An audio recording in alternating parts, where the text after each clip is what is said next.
नमस्कार बंधुरा एक निरामिष टमेटो आलुर दमेर रेसिपि निये तोमादेर सामने चले एसेछि। आशा करब भालो लागबे। स्किप ना करे देखार अनुरोध रइल। जारा फेसबुक थेके देखबे तारा आमार चैनेलटाके फलो करे देबे, जारा यूट्यूब थेके देखबे तारा सबस्क्राइब करे आमार चैनेलेर साथे जुड़े जेओ। पाशेर बेल आइकनटा क्लिक करे दिओ, एते समस्त भिडियो तोमादेर काछे सबार आगे पौঁছে যাবে। तो যাই হোক এখন आलुर दमटा কিভাবে বানাই সেটাই দেখতে থাকো। বড় আলু নিয়ে নিয়েছি, সেই আলুটাকে 4 টুকরো করে নিয়েছি। बड़ आलुर दम दिए ये आलुर दमटा खेते भालो लागबे। और निये निয়েছি कड़ाई, कड़ाइये दिए देबो सर्षेर तेल दिए आमि रान्नाटा करब। एखाने आमि खूब बेशी सर्षेर तेल व्यवहार करब ना। तो এই পর্যায়ে যে তেলটা দেওয়া হলো এতেই কিন্তু আমার পুরো রান্নাটা কমপ্লিট হয়ে যাবে। তো তেলটা গরম হতে থাক আর তোমরা একটা লাইক দিয়ে দাও। आलूगुलो এখন ভাজতে দিয়ে দিচ্ছি। আলুগুলো কিন্তু লাল করে ভেজে নিতে হবে প্রথমে। তোমরা ইচ্ছা করলে সেদ্ধও করে নিতে পারো। আমি দিয়ে দিলাম এখানে হলুদ, তাড়াতাড়ি সেদ্ধ মানে ভাজা হয়ে যাবে। দিয়ে দিলাম নুন, নুনটা আলুর মধ্যে ঢুকে যাবে। এখন কিন্তু আমি ভালো করে আলুটাকে ভেজে নিচ্ছি। আর আমার সকল বন্ধুদের জানাই অনেক অনেক ভালোবাসা। যারা ধৈর্য ধরে আমার ভিডিও দেখা শুরু করেছো এবং শেষ পর্যন্ত দেখছো তাদের সবাইকে জানাই আমার অন্তরের ভালোবাসা। তো যাই হোক এখন দেখো আলুগুলো কিন্তু আমার ভাজা হয়ে গেছে, লাল হয়ে গেছে, দেখতেই পাচ্ছ।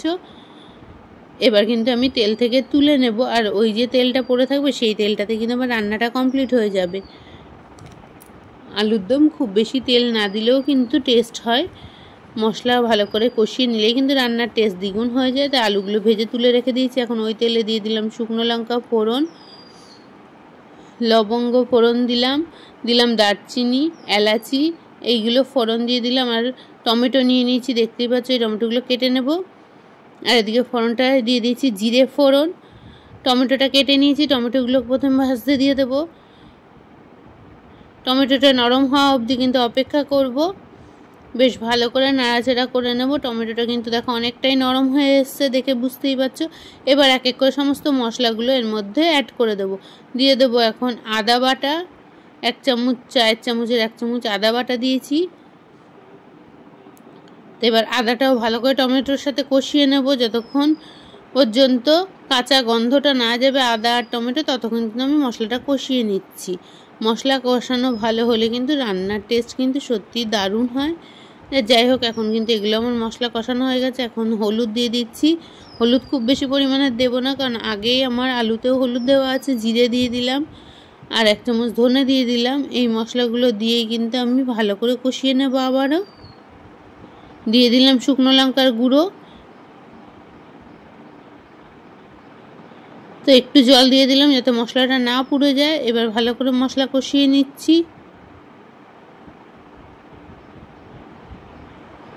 দিয়ে দিলাম পরিমাণ মতো লবণ। আবারও মশলাটা কষিয়ে নিচ্ছি।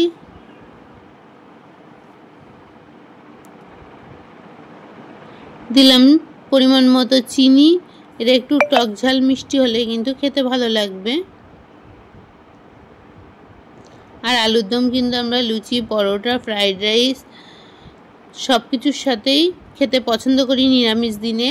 আর এরকম একটা যদি নিরামিষ দিনে আলুর দম থাকে তাহলে তার কথাই নেই। যে ভেজে রাখা আলুগুলো এখন আমি মশলার সাথে কষিয়ে নিচ্ছি, ভালো করে কষিয়ে নিচ্ছি। দেখতেই পাচ্ছ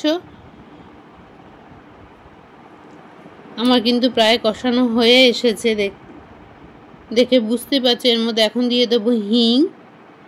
নিরামিষ তরকারিতে হিং দিলে কিন্তু দারুণ টেস্টি হয়।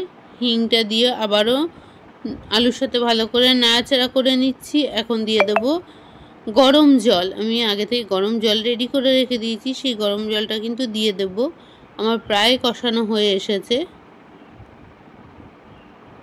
তো জল গরম করে রেখে দিয়েছিলাম সেটা ঢেলে দিলাম। আলুটা সেদ্ধ হওয়া অবধি অপেক্ষা করতে হবে। একটা চাপা দিয়ে রেখে দেবো।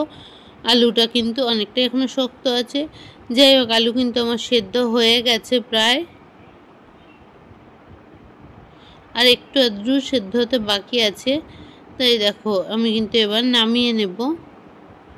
একদম গামাখা আলুর দম কিন্তু আমার রেডি। দিয়ে দিলাম ঘি, একটু দিয়ে দেবো গরম মশলা, সেইটাও এখানে স্কিপ করে গেছে। রান্না আমার একদম রেডি। কেমন লাগলো আমার এই আলুর দমের রেসিপিটা অবশ্যই জানিয়ে যাবে। আর যারা জানো তারা তো জানোই, যারা নতুন রাঁধুনি তারা এইভাবে একবার করে দেখবে। আজকের মতো বিদায় নিচ্ছি। ভালো থেকো, সুস্থ থেকো, সাবধানে থেকো। আবারও দেখা হচ্ছে নতুন কোনো ভিডিওর সাথে।